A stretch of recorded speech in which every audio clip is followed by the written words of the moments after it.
Guru Kripa Kevalam. Namaste, namaste everyone. Very warm welcome to Satsang today. Sadhguru Sri Muji Baba ki Jai.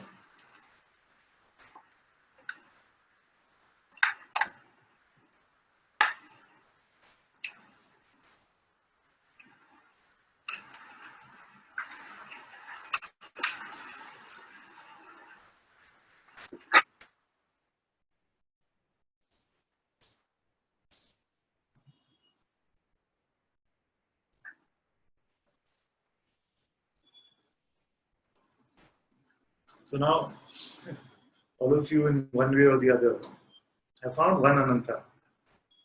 This physical Ananta you found. You either came to airport road, climbed up 8 stairs and got to this Ananta, or you clicked onto Zoom, or you're watching this on YouTube and you found this physical Ananta. But Ananta is just a pointer. And we find the real Ananta, of which this is just a outward expression. Ananta means what? The timeless or the eternal. So what do you recognize which is not subject to any time?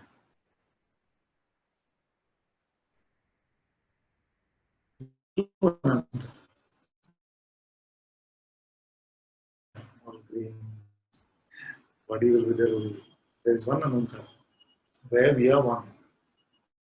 This is just fantasy. So this one,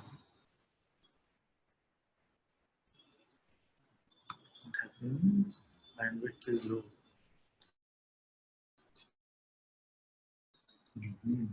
Thank you, my dear.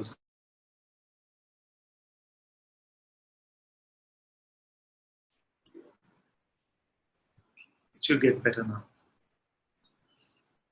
But overall, it was audible, what I said? So. Okay, but now should be better. I said you found this, basically what I said is you found this Ananta which is subject to time, this physical one. But this is not where we are truly one. If you find the one, or you recognize the one which is not subject to time, can we meet there today? So take your time. Jokes are only funny to me. So.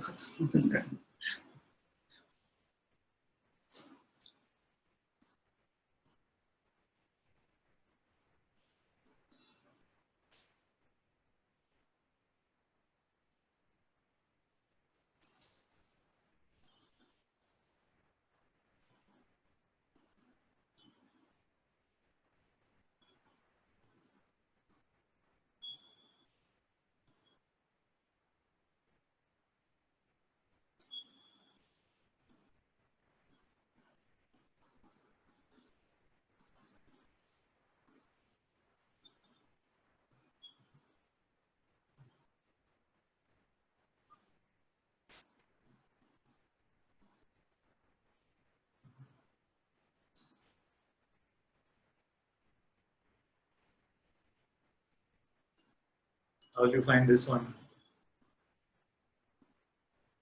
Sight? Sight can help you? Sight? Anything that you can see through this sight, can you find something which is timeless? That does not come and go with time? Any other senses? Then inward perception, memory, imagination, dreams, thoughts, emotions.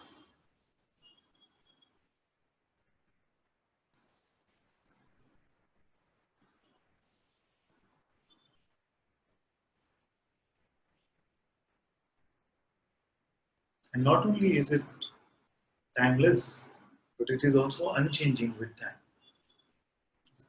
Timeless means that which does not have birth or death. But this one, this reality, does not even change with time. Is neither enhanced nor diminished, no matter what.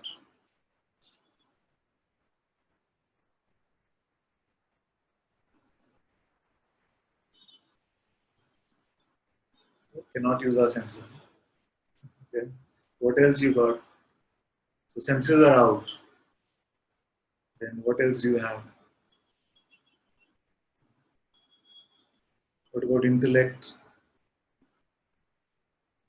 Can you just reason your way to it?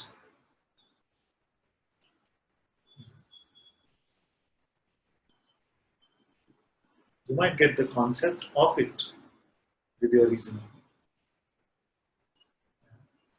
If you use your mind and intellect, you might get some concepts of it. But what about it?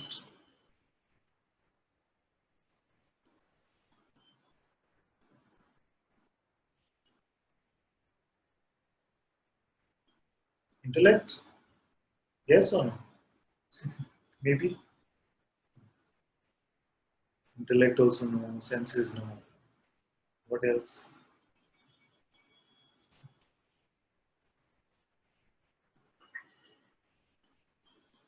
Now comes the tricky one. What about attention?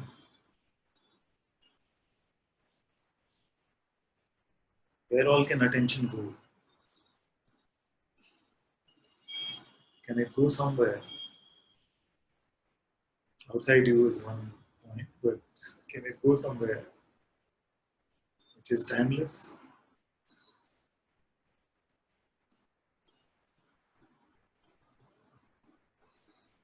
and survive?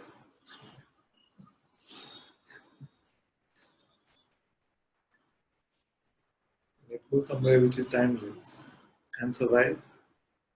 In the sense, it is also present and the timeless is present. You know what I mean? Not just present because it's always present, but the recognition of the timeless is present, and there is a movement of attention in this palpable way.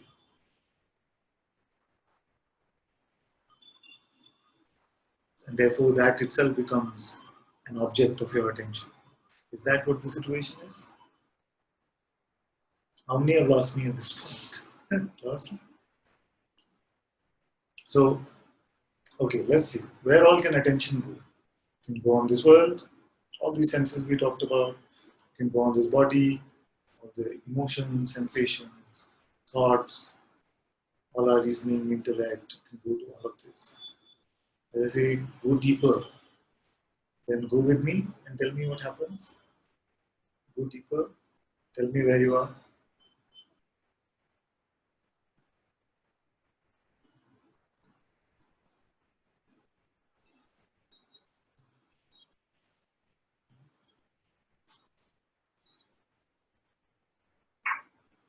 Then tell me if this is true or not. You come to this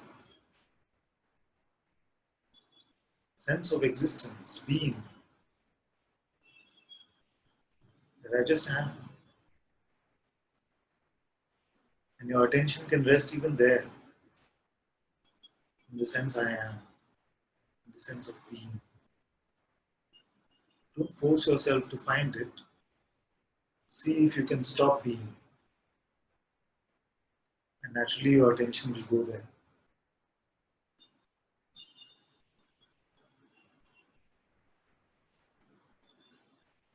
Make an inner attempt to not exist. And you will see that this existence is just here.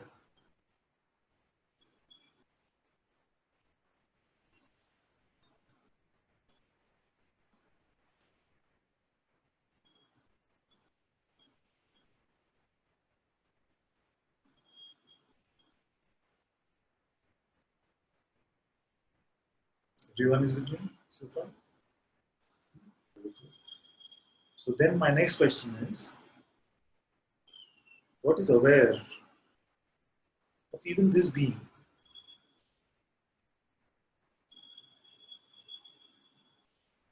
What is that? Or who is that which is aware even of this being?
Here it will feel like even attention is gone. Though it might feel like it's resting at home. But in this state of rest, there is nothing that distinguishes it from that which is aware.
Here is the timeless one.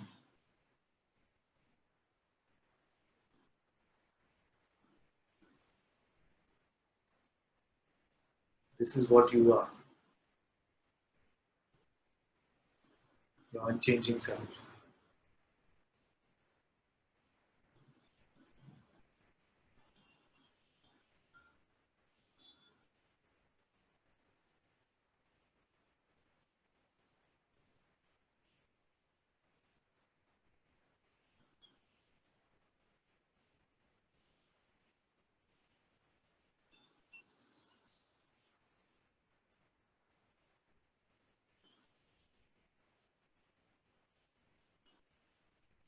And if you believe that you are something which is subject to time,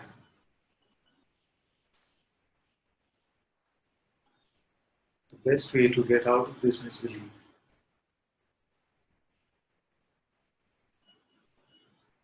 is not to think about anything which is in time.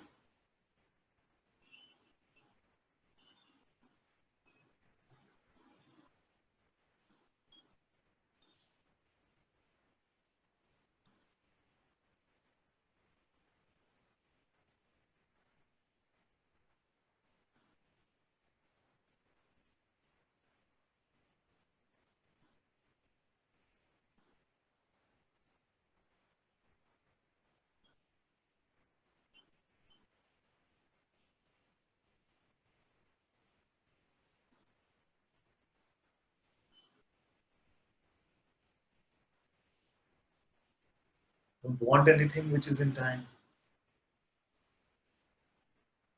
Don't worry about doing anything which is in time.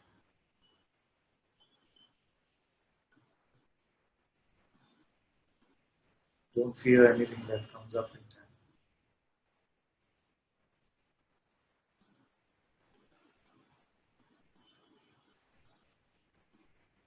I would go so far as to say forget about time.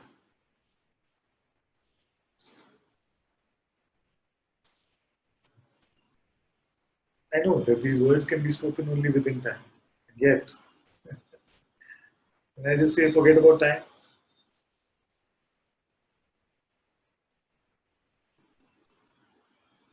when I say forget about it, forget about it, I mean forget about everything which is in time and space. But even one of them is enough. It's the same thing.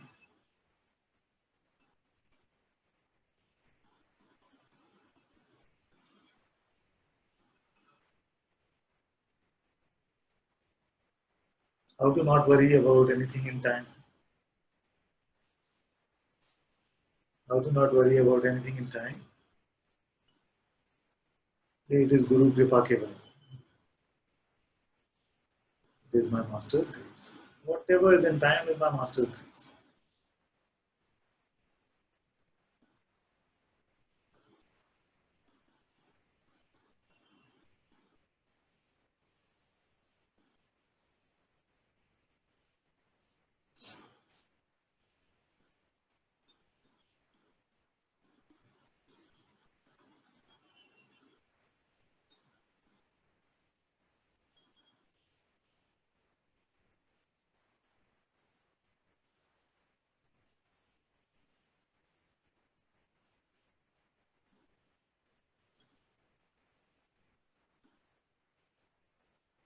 All the great sages actually have said that besides this unchanging reality, nothing has ever happened anyway.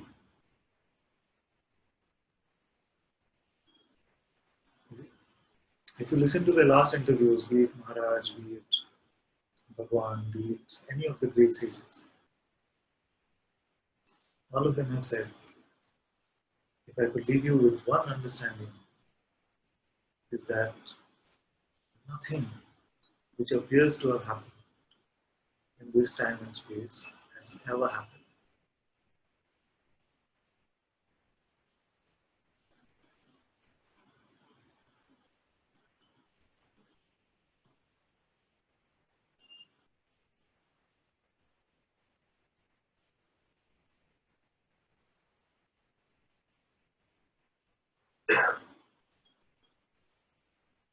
So, a beautiful tip to get to this insight is this surrender. Everything that is in time, I leave up to my master's grace.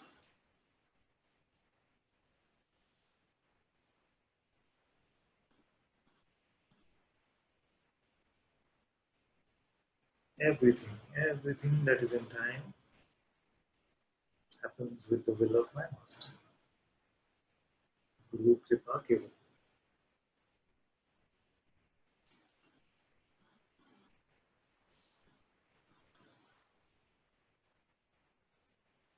But even if your temperament is not like this, it's not devotional.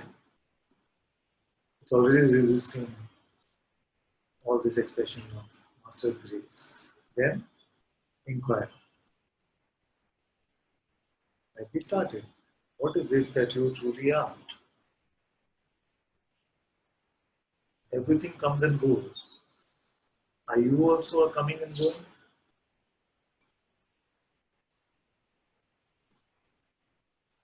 Everything comes and goes. Are you also an appearance, that which comes and goes? Or are you that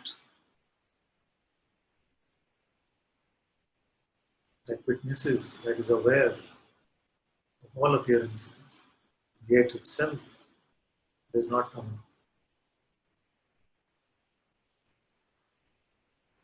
And you come to the same point as with the surrender. You see that you are not subject to time anyway. Why be concerned about that which is?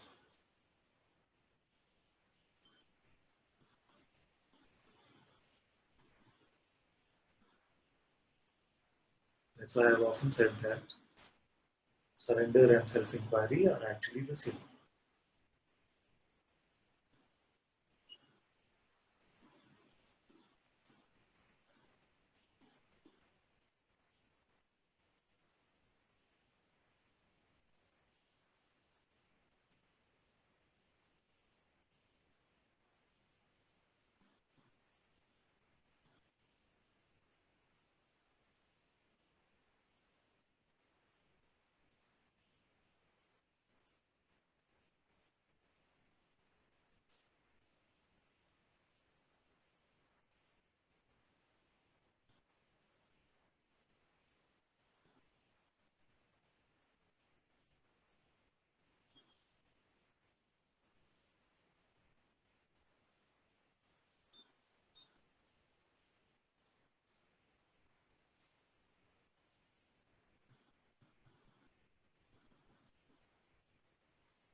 That's the question. Because you have a few questions. Is he audible? Is he audible?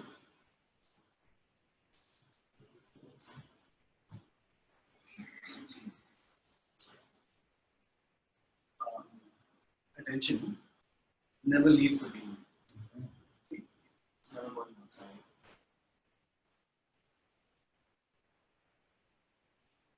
Okay, I know that I'm the one who said like that.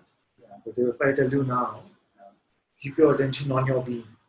Oh, sorry. So as it never goes to an outside world. Okay. It never goes to. It cannot leave you. It cannot leave you. Yeah. Whether it is the dynamic you or the non-dynamic you. It never Okay, leaves. It never leaves you. It never leaves you. So it is only going to. Can we verify this right now? So as your attention, move your attention in this so-called room. Yes. Can you say for certain it does not leave you? So I'll tell you what contemplation has been coming is that it can't leave. It can't step outside in a sense, right? So what is happening is perceptions. Everything is being perceived, including visually. Whatever attention is on, that is being perceived. So, in a sense, attention is only going to a perception. Exactly. But never to an object. Yeah. So that to which attention goes is called a perception. Yes. So attention only goes to perception, and all perception happens in me. Yes. And hence, I can't prove an external world. This itself is very good. This itself is very good. So at least, because some of you get a bit confused when I say all this world is just an object in you. Right. You see? But at least if you come to this point, where you say that all perception is happening within me, right, and I can't really prove that there is an object outside of me. Right. I don't know if world exists. Don't know. It's good enough. So what I was realizing actually just right now, because this can, you've asked me this question before also in the past, is that attention is only going to perceptions. All perceptions are happening inside. That's it. Actually, it's, even sight, I'm beginning to see that all perception of sight is also within. So,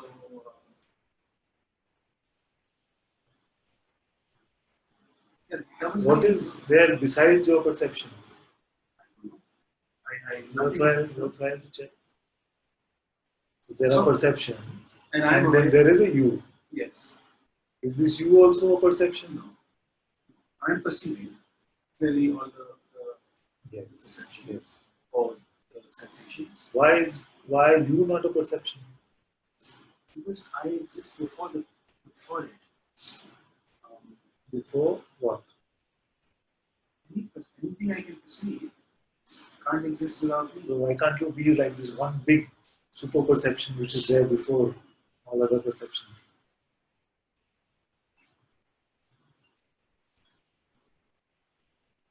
Because perception means there's a quality about it, right? Every perception has a quality, has at least one attribute.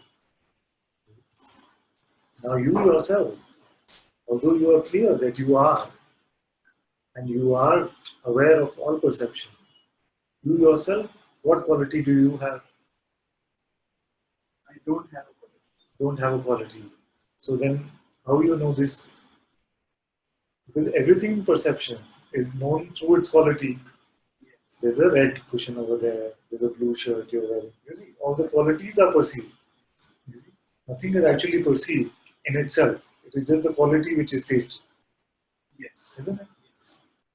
Now, the you that perceives all of this, that is aware of all of this perception, is itself empty of quality, isn't it? You don't find any color, shape, size. You can't say how long it is, how short it is. Can you say how long it has been there? So this timelessness was about that. So in a way, I can't even say if it existed a moment ago. It just existed in this moment. Yes. You can't say that a moment existed a moment ago. Yes. So, exactly. So nothing we can say about a moment ago. That which is aware of all of this is empty of all quality, and yet it is known. This is the most beautiful thing. You see? Because you're not making it up that there is an I that is aware of all of this. But it is not a knowing which is mental. It is not a knowing which is perceptual. It is not a knowing which is any concept. You see? This point which is too simple, so it confuses a lot of people. You see? You know that you are aware of all of this, isn't it? Yes. But what type of knowing is this? If you lost the concept of it, would you not know it? In fact, the concept creates all the confusion. If there has to be. So if no perception was happening, if no concept was there, yet you would know that you are aware of no thing. Right. So I have a slight confusion on that. That was my second question. In deep sleep, there is no perception of anything phenomenal or anything. Right?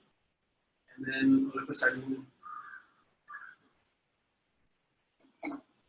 perception begins. I perceive myself. In a sense, I sense my own being.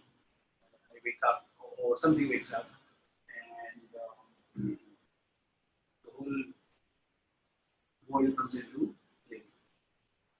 Every time I wake up from sleep. Now, in deep sleep, there is no attribute whatsoever. I'm aware that I was in, and again, I can only report of deep sleep when I'm out of deep sleep. Yes. I can never report from. So in a sense, it's a memory. Yeah. So I'm going to memory and saying I woke up, and then the word came into being, and so that attributelessness is what I'm searching in the waking state, in a sense. So I'm always looking for what is that which is so attributeless that I can't even comment on the fact that I exist. So there is that struggle that's happening. It's been happening for a while, in a sense, that what right now is in the same place, or I'm using the word place incorrectly, but you know what I mean, is in the same state. Yes. That what has remained unchanged, no matter what the state has changed. Yes. And that is so transparent, and that is who I am. but yet I take on every appearance as mine. Me. Yeah. Well, if you take on every appearance as me, then no trouble. No, yeah, but I take on a me. Let's say. Yeah. Let's say if you take on everything as me, then also no trouble. You see, when you pick and choose, that is when the trouble comes. Yes. I'm picking and choosing. So, what is the struggle? That one is not here now.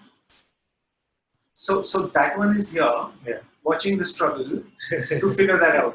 You know exactly. what I mean? That's exactly. But you are that one, not the struggler. Yeah. So once this is seen that you are that one, not the struggler, then what happens to the struggler? I think it's just the pull of the struggler has the habit of the struggler is just it's a habit. Yeah. You know, so you just fall back on what you know rather than what you are. Now, okay, so you can say that because we say this in Satsang every day, it's a habit.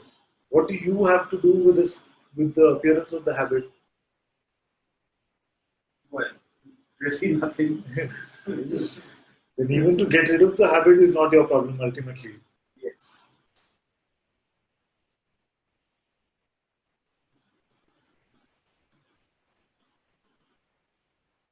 I want to come back to one question you asked earlier, Father.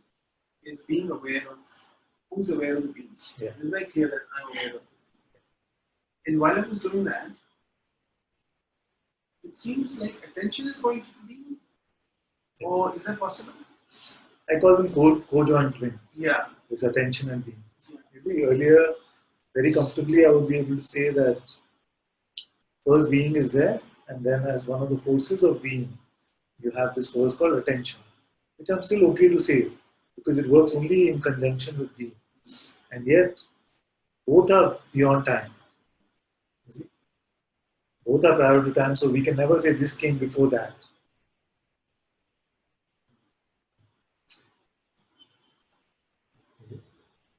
For the world, you can say that as soon as I am, then with the functioning of time, then the world is.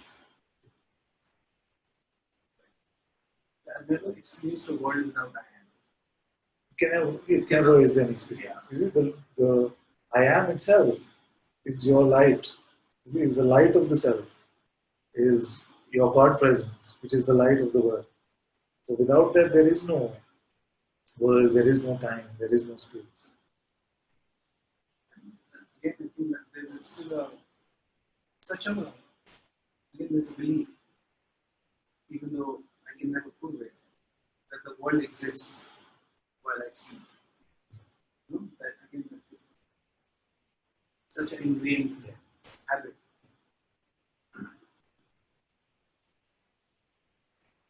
And that doesn't really matter. No. Because what you are right can be found out right now. So let those be insights which come to you naturally, playfully. You don't have to struggle with those. You just have to stay with what you truly are.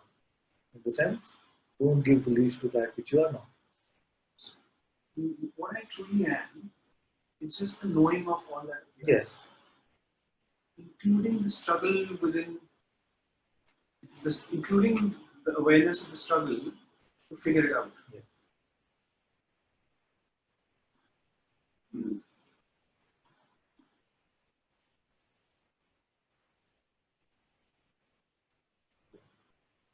See, what would be the point of your projecting the movie if you were not perceiving it and you were not aware of this perception?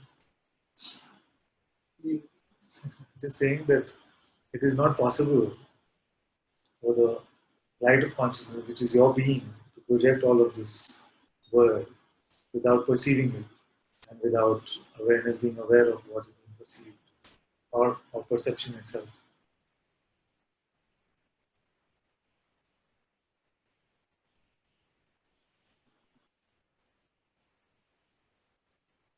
So the struggler, coming back to what we were saying, the struggler is also in time. Forget about it.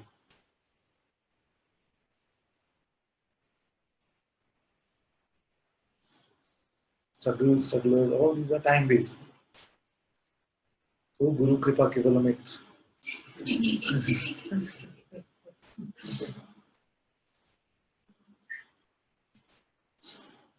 or inquire into it.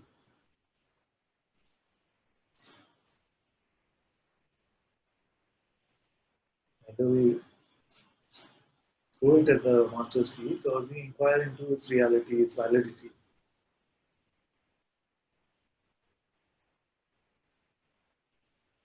The struggle is to find something which is timeless, isn't it? Yes. What would be the point of the struggle? You struggle, and still found something which was just in a moment of time. So we're looking for that eternity because we're tired of these ephemeral, changing things all the time.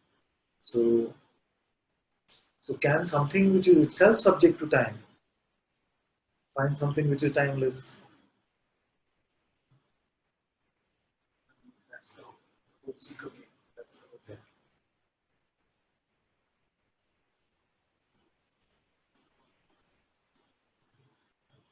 So it's a struggler itself. Was it always there? When you were born, it was there. struggle for something, but not for. Is it? So this also came after you were born, Yes. not before. So that is also subject to time. When this body started appearing, then the struggler started coming.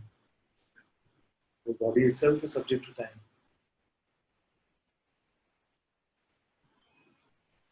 One more question about this. About senses. It doesn't make somehow something doesn't make sense to me that any sense exists anymore. Like there's no sense perception happening at all. Like I'm seeing without senses. Does that make sense? Yeah. No? Yeah. The seeing, that which you call the capital S seeing, is independent of the senses. But okay, so maybe there's some confusion here.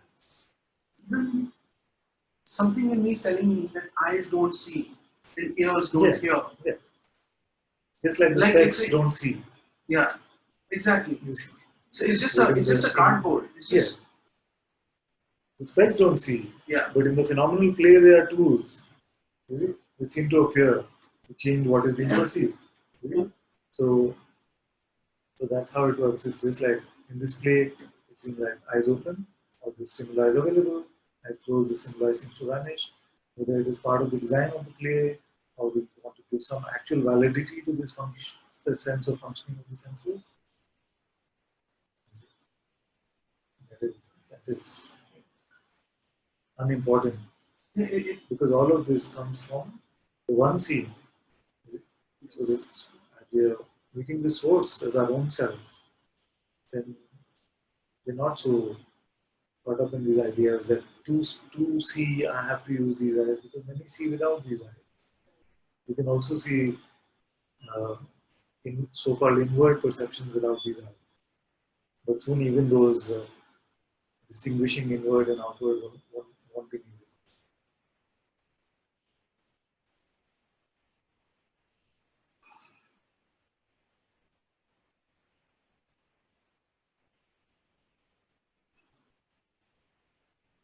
What is the sight behind this sight?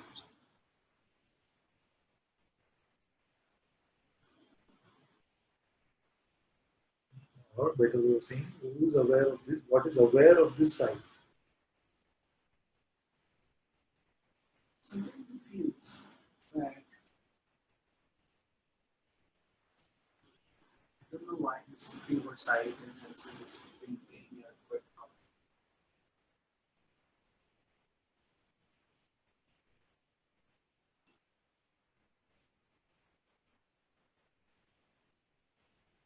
sometimes some just brief moments happen. The whole it almost seems like I am what I see. No, I mean I can't. It just happens for just like a fraction of a second, and then something. You mean I am also what I see, or I am just what I see? No, I am also what I see. Like there's no difference. This is what I mean when I say your attention does not leave you. Okay, so everything is seen is also me. Okay, so I have a question. Yeah. So what I can truly say right now is everything I see is perceived in me. Yeah. I don't at times. And you also saying that I cannot say anything about what is actually as it is. I don't know. Exactly. I have no idea That is good enough. if I so yeah, that is very clear to me that all that is perceived or wherever attention goes can only be on a perception. Yeah. It cannot go anywhere else. And all perceptions are happening, for lack of a better word, inside of you.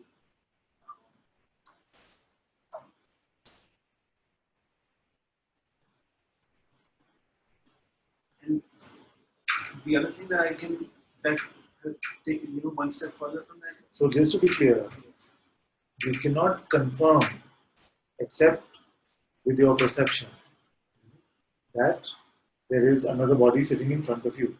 You cannot even confirm the fact that there is a body which we call your own body. Exactly. Because, as Shankara, all the sages have said that so many times our perceptions have been misplaced. Yes.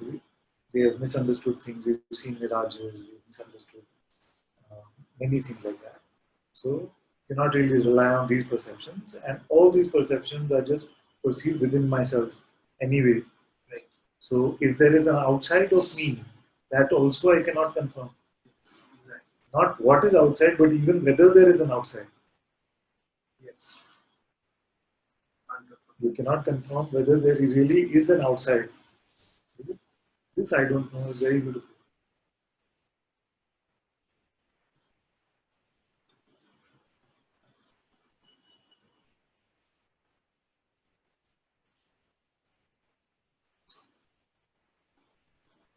So when we apply these concepts of inside and outside, me and other, that's where all this seeming drama of life starts. But actually, as you're seeing it, everything is just being perceived, and it's being perceived within me. Whether something is actually there or not, I cannot even truly say. And I enjoy this very much when you say, I don't know. Because I can say many times very conclusively that the world is nothing for me, it's just an object within me. But that insight only comes when first there is a I don't know.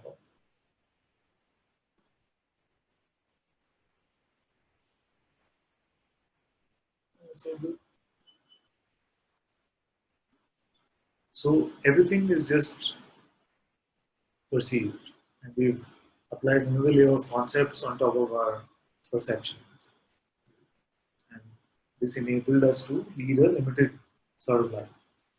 And if we drop all notions about everything, all concepts about any of these perceptions, then even the concept of duality, me and other, is gone.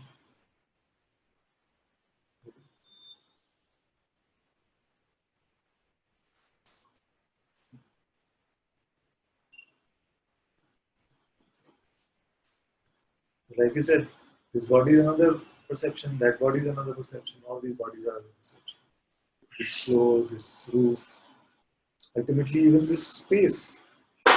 See, although you don't perceive it in terms of color, but you perceive the quality of spaciousness which contains other objects. You see? So you cannot even confirm that there is a space. And what is time? Another form of space itself. Another dimension of space itself. So that everything doesn't seem to happen all at once.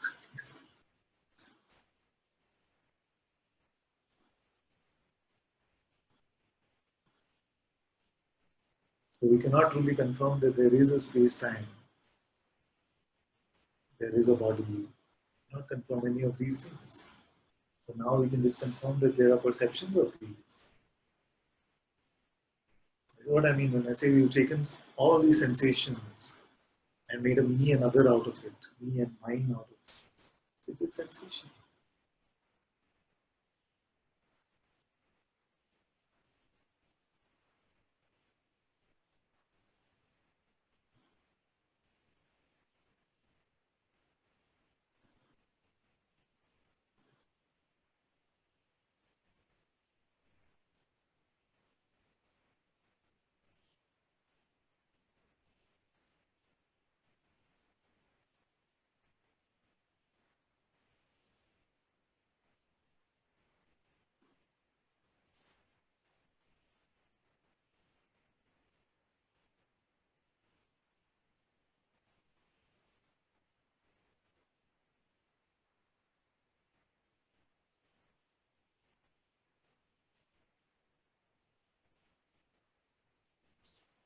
funny.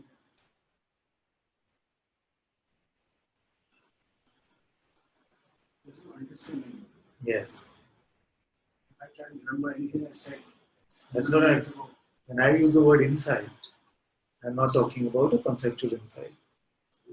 You're having insights about all of these, but you might not have have like an intellectual understanding of it. Many times the opposite problem can happen when we've heard all the scriptures or read them. We can have an intellectual understanding of it, but we don't have the insight of it. So this is a much better place to be in. Because just on the basis of pure insight, you cannot become egoistic. On the basis of conceptual knowledge, you can become egoistic.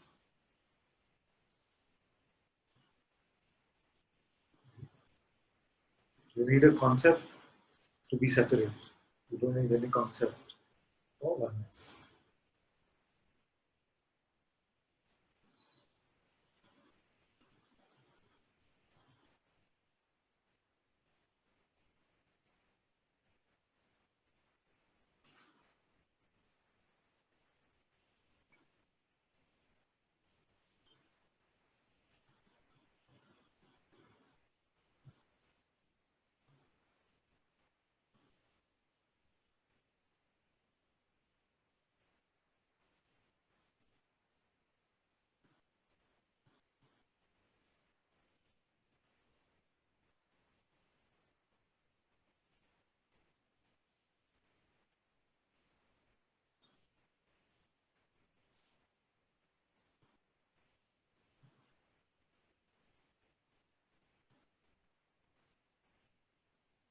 Consciousness has played this game of considering itself to be an object in time. Now you're finding that you're out of this time. Everything in time comes and goes. But you don't come.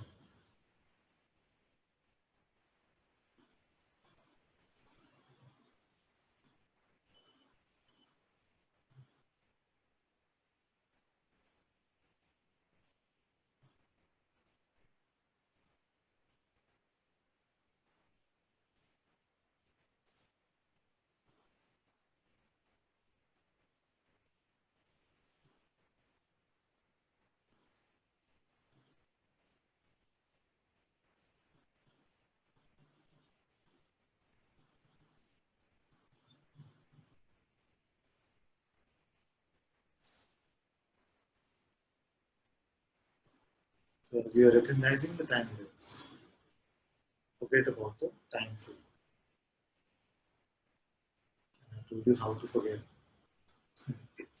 How to forget? Kripa, Kevalam, simple. Otherwise, inquire into what is real, what is true. Who are you? Same thing.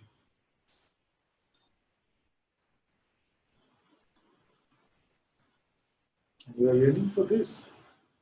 Because the yearning is not for something which is going to last for some time.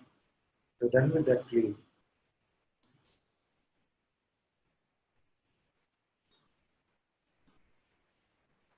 You see that everything in this world lasts for some time.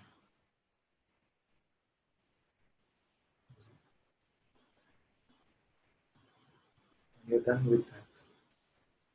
You've tasted all of that. You're done with that. That's why even to come to two satsangs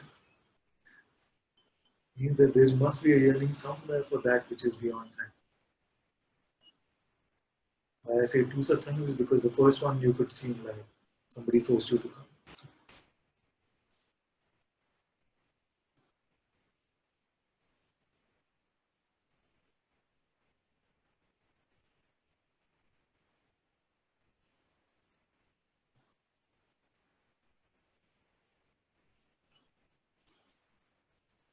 The mind has everything upside down.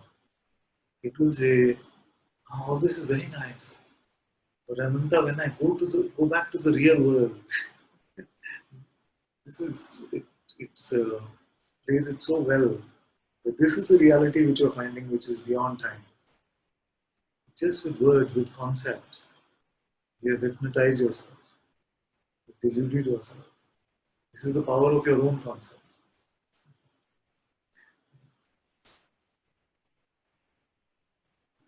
Now you are discovering that this is your reality, that which is beyond time. What can you feed this timeless one?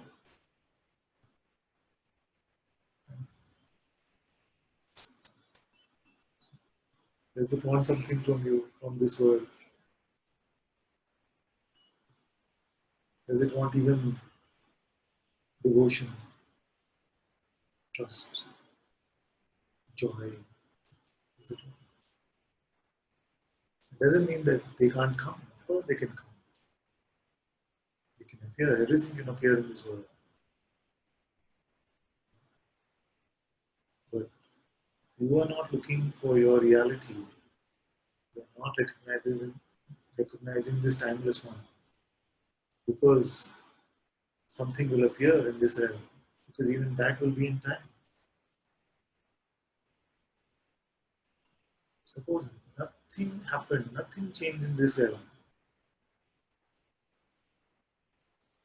But you just saw that you are the timeless one.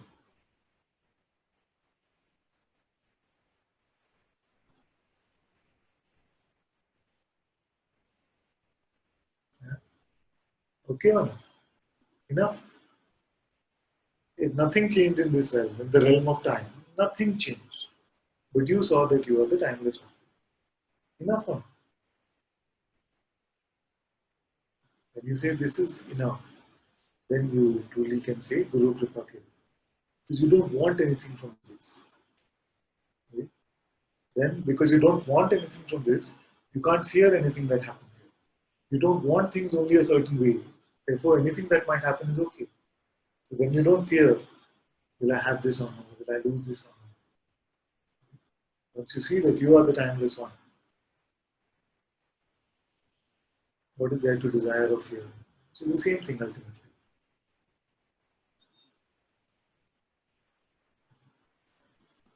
So don't bring the coconut back in the equation.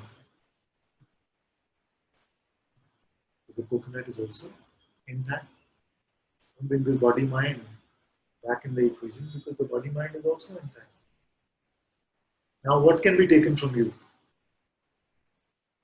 Yeah? What can be taken from you? What?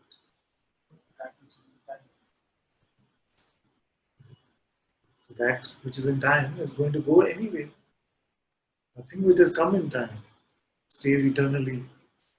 This whole planet, this whole universe has appeared to you in time and will disappear for you in time.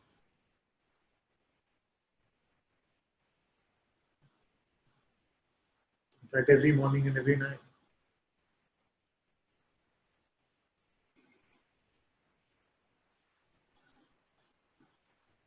What will you take? What can you take from even this into your deep sleep? You can't even take that.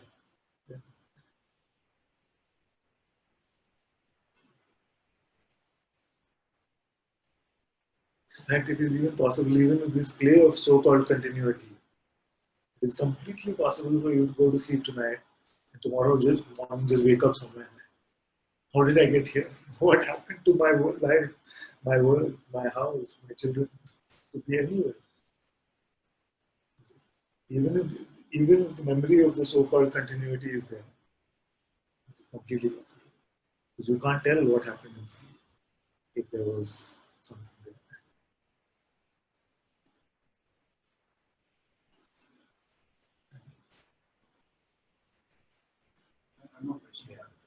When belief goes, When belief goes to something or just gone? No. When when something is believed, it almost seems like that there is a part, the consciousness, there's a part of consciousness which believes something. Yes. But the entire, there's only a part of it. Well, it almost seems like that. I know what you're like all of consciousness doesn't fall for it. Yes, it is just as if it is playing with the power of belief itself. That power of belief itself is the power. Yes. In the sense, we can't really make a subdivision within consciousness. Right. But it's just playing with its various aspects. Right. And when belief goes, it is just belief that goes. Yes. You know what I mean? Right. Because there's That a part is the of it part. which doesn't believe, which is completely free of that belief. So yeah, that's a good point. Perception still happens, everything, all the regular functioning of consciousness, existence is happening. You see? It's just this power of belief which is good. And also if maybe I can't explain this, but if I completely forgot who I am, how could I remember then again that I'm not that? Like it almost seems that there's a part of me which always remembers who you truly are. Yes. Yes. And only a part, maybe just the belief part takes belief. But this remembers or this knowing is not a memory remembering or a conceptual knowing. In fact, the majority of our time is in this knowing. Even our so-called worldly time, we're not constantly oppressed by personhood. It can seem like that. Because we remember these times where the oppression seems strong. Most of the time we're just looking at stuff, we're just looking at it. There is no me. There is no sense of me also. I experience this a lot. Enthusiastically doing something. It's just happening. There's no sense of me doing, I have to do, I want this, therefore I'm doing. It can feel like it is constant in our experience. But if you were to truly just watch one day, you'll see that a large part of our time goes without this oppressive ego. And but we are also not conscious of this time. But it is apparent what you really are. You see? I know what you're saying, that we are not in this conscious recognition. You see? But in that just something moving, it is apparent what you are. That limitation is not there. You see? Our unlimitation is naturally present. You see? Which is not, I completely understand what you mean, which is different from like this conscious recognition. What is aware of my existence? But as we pretend as if we're playing in this existence, you see, even now, as the limitation is not picked up, the truth is quite apparent. What is apparent to you right now, before your thought comes? It is not necessarily an articulate truth, but it's a very natural truth. Let's see. As you are notionless in that moment before the next notion comes, this reality is just apparent, but it is not like the process of bringing attention back to its home and seeing what actually. And yet, it is only this. Was I speaking with you? And I said, okay, attention also can go wherever it lies, but it can never leave yourself. It's always connected. And actually, it is never leaving you. So, what is apparent to your insight without a concept of it? Is there a division? Seems to be like this. Whatever doing is happening, or whatever activity is happening, if at the same time I'm kind of conscious of my presence, then the quality of these activities is different. It has more power. It feels like it has more power than just normal activities when I'm completely unaware and just optimistic. What is more truth in this? Well, as we are, if what you mean is if attention is mostly in my being, yes, and activities happening, yes, there's a certain, I understand there's a certain naturalness to that activity, so it feels like everything is just flowing, there's no obstruction. Like that, is that what you mean? Probably yes. But you find that even if attention is just completely on the activity itself, the attention is completely on the activity itself, then also it's there is no obstruction, there's no separation. What is your report?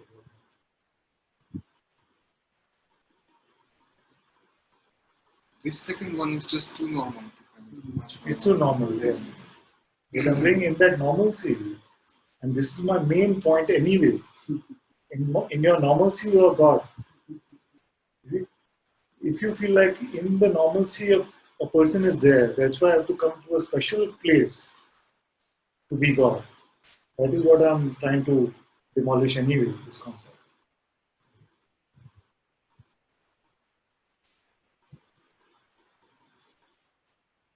In your normalcy, in your normal existence, which is motionless, there is no mask.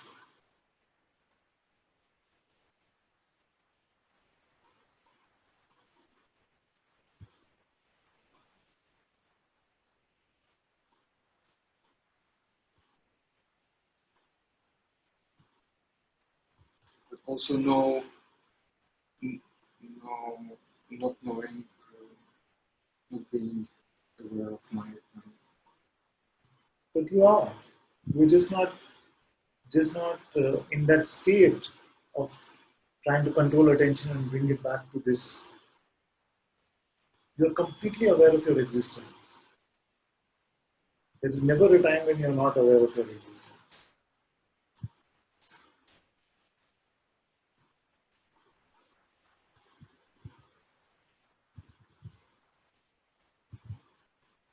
In fact, you can try to become unaware of it and show me. Because even if you say, I'm just aware of a particular object, even that is your existence itself. We are always aware of just our existence. It's just that we believe something else about ourselves.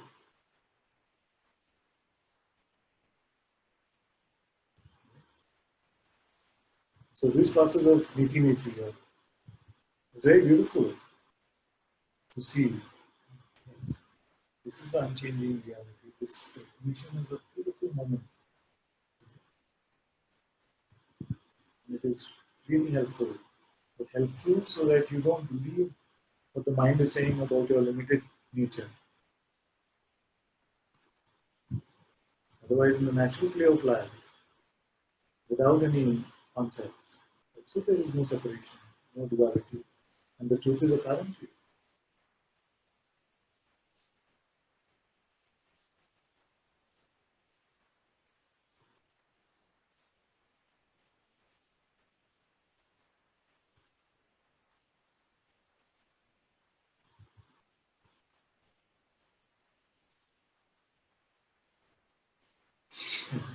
This normal is just see if the truth leaves you in this naturalness.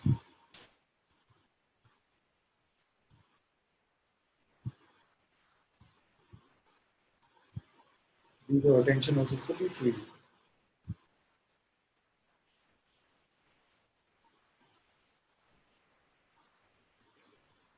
In your presence, it's kind of quiet, but I have no myself. counter to that because I cannot have a conversation with you without my presence. I say this because I hear this often. It is difficult now because you are sitting here. It just kind of knows its place, So. My presence is where now? It's still your own presence, isn't it? I'm not sure. It is not something external to you. In your presence, it is experienced as your presence. But this was always a bit of doubt here. When the master physically is here, so it just feels different. Yes. It's very easy to believe when you go and I go. And some people change. Whatever is perceived is like different. So I think, okay, means it was your power, it was not my power when I was in that power. I know it's natural for us to have this feeling, but as we see that this division between me and you is fading more and more.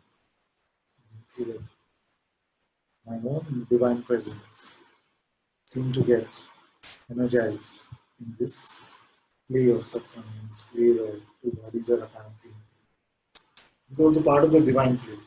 You see, because there's so much for the mind to use, so much temptation, attraction in the world has been created for individuality.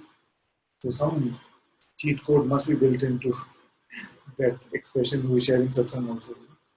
That's why even to this day, go to Ramana Ashram, you feel Bhagavan present. You feel a quietness. It's also part of the divine design.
You are that which is beyond time,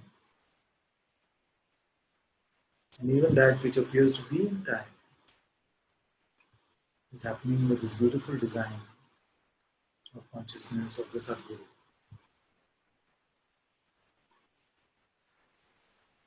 So nothing is ever of your personal concern anyway.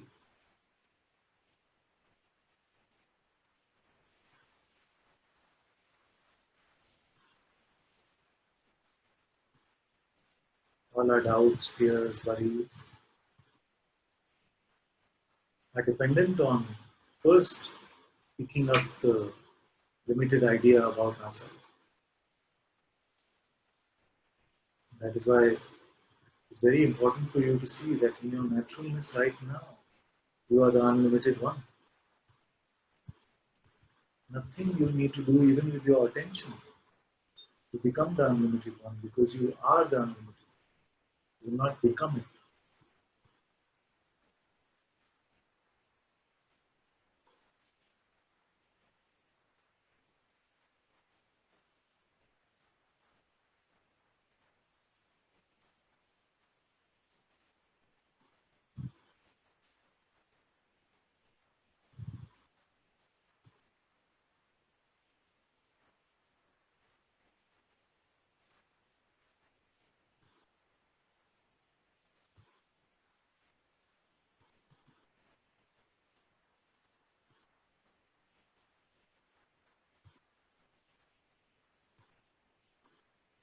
If someone came to you and they said,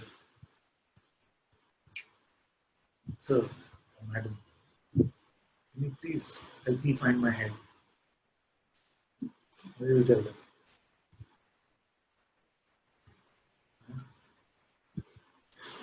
You need to get your head examined. That's what I can't find. What should I get examined? I can't find that. So, and then, so somebody comes and says, "Help me find myself." Huh? It's the same. Same. And yet, as I say, before I can help you find yourself, you have to lose yourself and show. Just don't be yourself.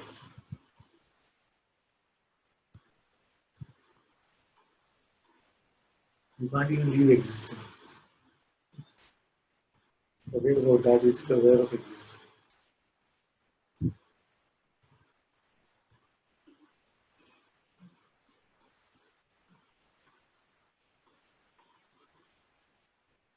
So not only is your existence effortless, it is also completely out of any sense of personal control that you think you have.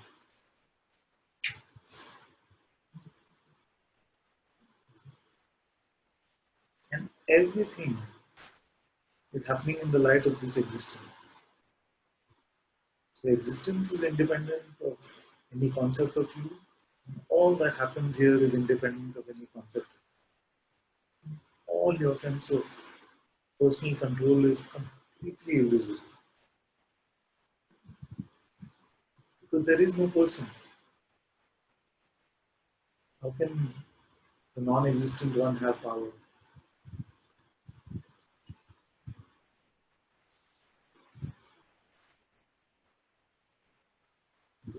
So this is not to tell you that you are a mere chair in this world which is being pushed around by a higher power.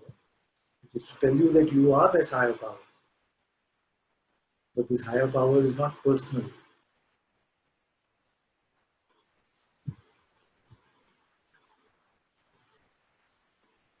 Whatever you're trying to get for yourself, you are already more than that.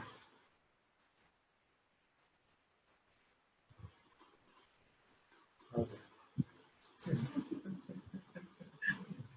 Whatever you're trying to get for yourself, already you are more than that.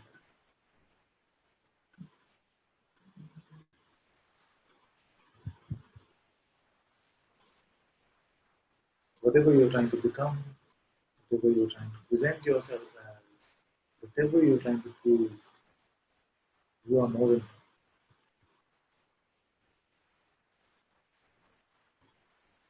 Whatever your idea of greatness is, you are more than that.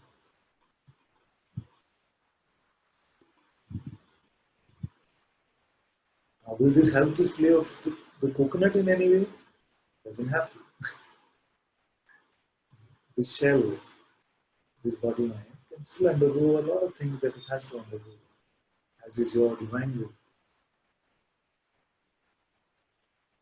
That is why, good for tooth's sake, and Guru Kripa Kevalam. And you'll not be this shaky secret. It's like, oh, today like this, tomorrow like that. Today I got it. Today I don't.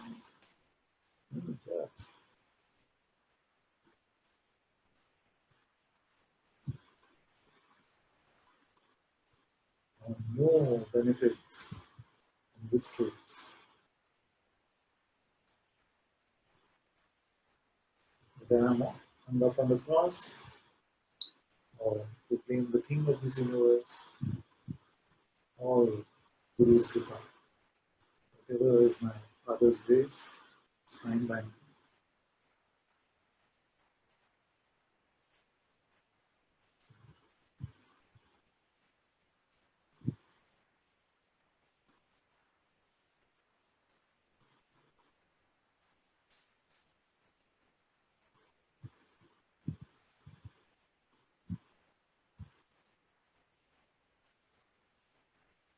Thank you all so much for being in Satsang today. Sadguru Sri Muji Baba ki Jai. Guru Kripa Kevalam.